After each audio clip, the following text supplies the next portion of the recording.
Now we're going to try our first new chord shape. This is called Easy F, and it only uses one finger on your left hand. Find the second string of your ukulele with your pointer finger on your left hand, and push down the string just behind the first fret.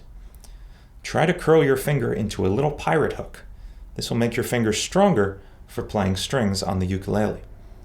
Make sure you're only touching the second string and not the first. Next, we'll strum the entire ukulele while holding down this string.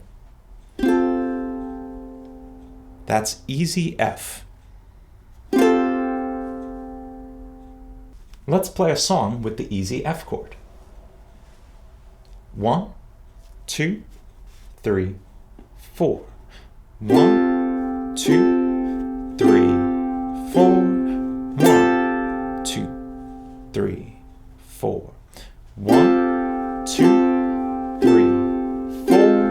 1, 2, 3, 4. 1, 2, 3, 4. 1, 2, 3, 4. 1,